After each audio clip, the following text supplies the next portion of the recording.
خرم شیر زمان صاحب.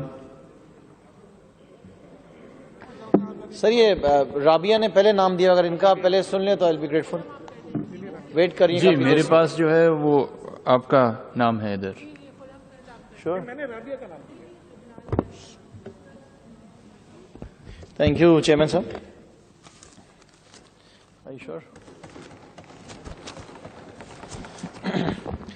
چیئرمین صاحب ویسے تو میرے خیال سے یہ 2013 میں بجٹ پہ اسپیچ کرنا میں نے سٹارٹ کی تھی اور اب 2021 آ گیا ہے، لیکن ماشاءاللہ دیکھ رہے ہیں ہم کہ پاکستان پیپلز پارٹی کی پرفارمنس کے اندر کوئی بہتری ہمیں نظر نہیں آ رہی ہے. دیکھ رہے نظر تو یار ہے پیچھے سے پیچھے جاتے جا رہے ہیں. سو میں اپنی اسپیچ سٹارٹ کرنے سے پہلے سب سے پہلے میں وفاقی حکومت کی کچھ جو ان کے بڑے اچھے انیشیٹوز ہیں ان کے بارے میں ضرور بات کرنا چاہوں گا، کیونکہ یہاں پہ کافی سینئر منسٹر بیٹھے کچھ تنقید کر رہے تھے.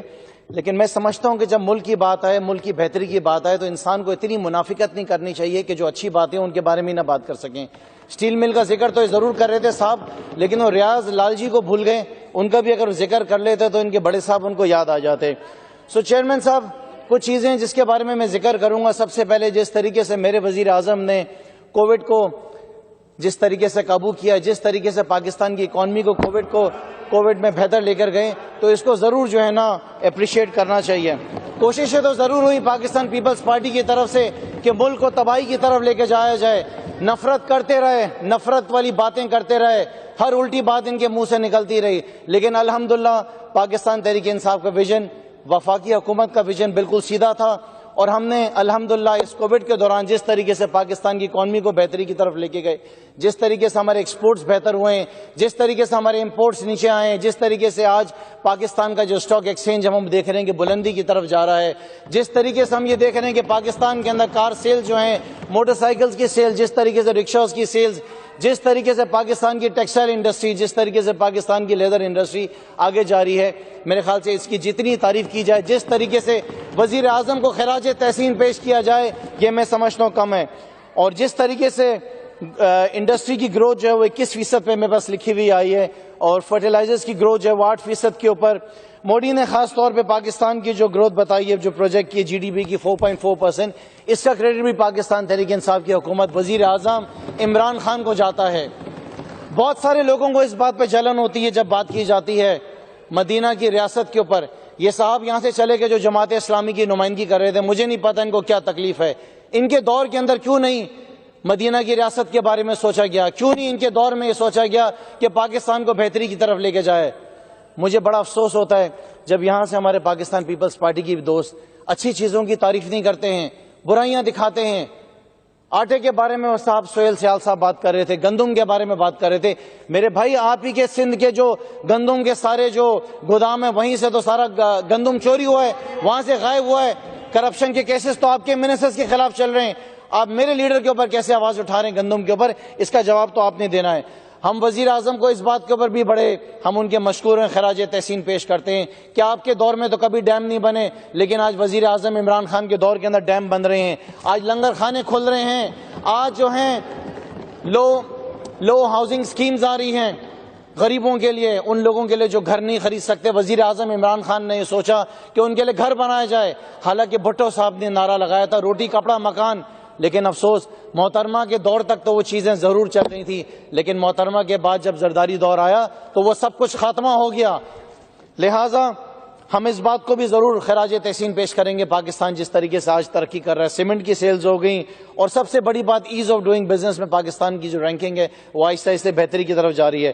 اس کے علاوہ پاکستان کی انٹرنیشنل اینڈ فارن ریلیشنز کی جو پالیسیز ہیں، اس کے اوپر جس طرح پاکستان کو دنیا بھر کے اندر سراہا جا رہا ہے، ہم اس کے اوپر بھی اپنے وزیر اعظم عمران خان کو خراج تحسین پیش کرتے ہیں.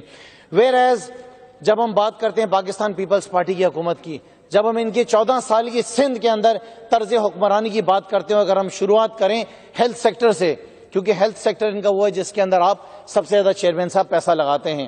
حالات آپ کے یہ ہیں جو فگرز بتاتے ہیں کہ 23.5 ارب روپے جو ہے آپ نے ہیلتھ سیکٹر کے اندر رکھے، اور 3.4 ارب روپے آپ نے ریلیز کیے، اور ماشاءاللہ 1.1 ارب روپے آپ خرچ کر سکے. چپ خاموشی ہے، کوئی بول نہیں پاتا ہے. کیوں نہیں بول پاتا؟ اس لیے نہیں بول پاتا کہ جو ہماری منسٹر صاحبہ ہیں وہ آپ کے بلاول چیئرمین صاحبہ کی پھپھو ہیں. اس وجہ سے ہم بھگتتے رہیں گے. صوبے سندھ کی عوام تڑپتی رہے گی, خاموش رہے گی, ہیلتھ سیکٹر تباہی کی طرف جاتا رہے گا, کتے کاٹتے رہیں گے, دوائیاں نہیں ملیں گی, ایڈز ہوتے رہیں گے لڑکانہ میں, اس کا علاج نہیں ہو سکے گا کیونکہ پھپھو صاحبہ بولیں گے تو بڑے صاحب ناراض ہو جائیں گے. یہ ہمارے ہیلتھ سیکٹر کا حال ہے. حالات یہ ہیں کہ صرف پاکستان تحریک انصاف نہیں, یہاں پہ جماعت اسلامی بھی, یہاں پہ پاکستان پیپلز پارٹی بھی, ٹی ایل پی بھی, ہر سیاسی جماعت نے بولا کہ آپ ہیلتھ سیکٹر کے اندر آپ کی تباہی ہو چکی ہے, آپ برباد ہو چکے ہیں, مافیاز بیٹھے میں آپ کے ہیلتھ سیکٹر کے اندر. آج تک چیئرمین صاحب آپ کے پاس ایمبولینس نہیں ہے. جو سیاسی حکومت, جو سیاسی جماعت 14 سال اقتدار میں رہنے کے باوجود, یہ 5واں دور ہے, اور صوبے سندھ کے اندر خاص طور پہ لڑکانہ جیسے علاقے کے اندر, نواب شاہ کے اندر, ان جیسے علاقوں کے اندر, تھرپارکا کے اندر اگر لوگ مر جاتے ہیں تو ان کو ریڑیوں کے اوپر لے کے جایا جاتا ہے, ریڑی کے اوپر, یا کبھی رکشہ کے اندر لاشیں لے کے جاتی ہیں. لیکن پاکستان پیپلز پارٹی کی حکومت جو ہے ان کو ایمبولینس فراہم نہیں کر سکی. آج اگر محترمہ شہید بے نظیر بھٹو صاحبہ ہوتی ہیں تو یہ حالات صوبے سندھ کے نہیں ہوتے. اگر ہم ان کی تعریف کرتے ہیں تو ہاں ان کے دور میں کام ہوا, لیکن زرداری لیگ کے دور کے اندر کام نہیں ہوا تو صرف کرپشن ہوئی. اس کے علاوہ ساتھ ساتھ دوائیوں کے حالات یہ ہیں کہ کسی بھی ہاسپٹل کے اندر آپ چلے جائیں پورے صوبے بھر کے اندر آپ کو دوائیاں نہیں ملیں گی. ہاسپٹل کے سامنے جو فارمیسیز ہیں, رش لگی ہوئی ہیں, لائنیں لگی ہیں, ہر قسم کی دوائی چیئرمین صاحب آپ بھی جانتے ہیں وہ بکتی ہے, وہ ملتی نہیں. یہ آپ کے ہیلتھ سیکٹر کے حالات ہیں. لا اینڈ آرڈر کے حالات بات کر لیں تو کوئی بھی ایسی جگہ ہو, کوئی بھی ایسا علاقہ ہو چاہے جہاں سے زرداری صاحب جیت کر آئیں, چاہے جہاں سے بلاول صاحب جیت کر آئیں, چاہے جہاں سے مراد علی, ہزاروں کی تعداد میں موبائل فون چوری, قتل و غارت اگر روکیں ڈیورنگ ڈکیتی تو اس وقت جو ہے نا ان کو مار دیا جاتا ہے. یہ صوبے سندھ کے اندر چیئرمین صاحب آپ کے بلاول زرداری کے دور کے اندر یہ ہو رہا ہے. اس کے آگے اگر میں آپ سے ایجوکیشن کی بات کروں چیئرمین صاحب, 21 ارب روپے آپ نے رکھے, 9.9 ارب روپے ریلیز کیے, 4.2 ارب روپے آپ نے خرچ کیے. یہ آپ کے جو ایجوکیشن منسٹر سارے دن ٹی وی پہ بیٹھے پے کرتے رہتے ہیں. کبھی اس کے بارے میں تو بتائیں کہ کیا وجہ 14 سال اقتدار میں رہنے کے بعد بھی آج اسکولوں کے اندر ٹوائلٹس نہیں, آج اسکولوں کے اندر گراؤنڈز نہیں, آج اسکولوں کے اندر فرنیچر نہیں ہے, آج آپ کے اس معیار کے ٹیچرز نہیں ہیں.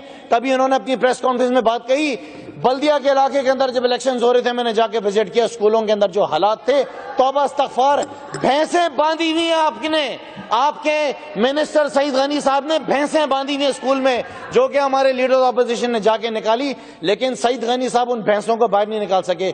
چیئرمین صاحب میں آپ کو یہ بتانا چاہوں گا, 14 سال کے دور کے اندر پیپلز پارٹی 5 دفعہ اقتدار میں رہنے کے بعد میرے شہر کراچی کو پینے کا پانی نہیں دے سکی. آج شہر کراچی کے کلفٹن کے علاقے میں اورنگی, لیاری, ناظم آباد, Saddar, Baldia, D H A, Gulshan, Tariq road, Korangi, Manghopir, ان علاقوں میں پانی نہیں ہے.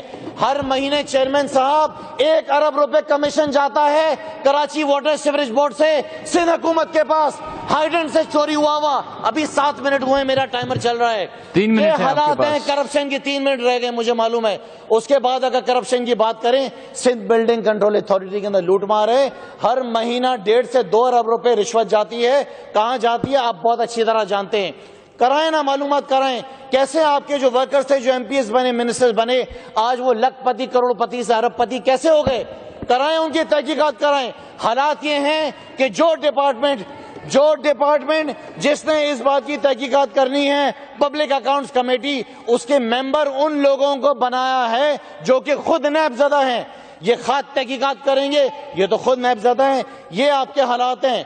8.5 منٹ ٹرانسپورٹ کے بارے میں بات کرتا ہوں چیئرمین صاحب.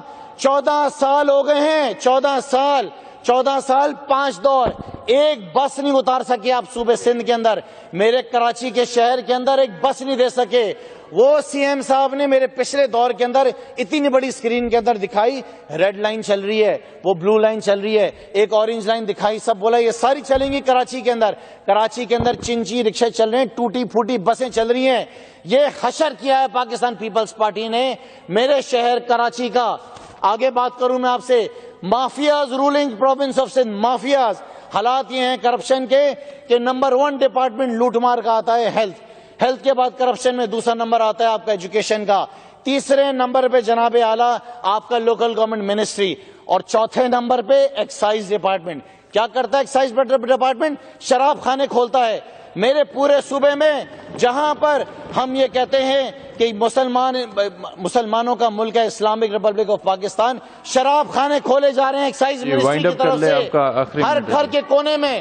میں محافظ پہ رہتا ہوں, میرے گھر کے سامنے بخاری پہ 6 قدم کے اوپر شراب خانہ کھولا ہے. سیدھے ہاتھ پہ جاؤں گا تقریباً 10 قدم کے اوپر ایک اور شراب خانہ آپ کو خیبان شہر کے اوپر ملے گا. 10 منٹ ڈرائیو کروں گا, خیبان اتحاد پہ شراب خانہ ملے گا. یہ کرتی ہے آپ کی ایکسائز منسٹری. ہر ڈپارٹمنٹ پاکستان پیپلز پارٹی کا چیئرمین صاحب اگر صوبے سندھ کے اندر کچھ کر رہا ہے تو صبح شام دن رات لوٹ مار کر رہا ہے. میں جھوٹا ہوں تو رمضان المبارک کے مہینے میں میرا یہ روزہ قبول نہیں ہو. اس طریقے سے لوگ چیئرمین صاحب صوبے سندھ میں زندگی پورے ہو پسند گئے کریں. ہیں. آپ بیٹھ جائیں, آپ بیٹھ جائیں, آپ کے 10 منٹ پورے ہو گئے ہیں.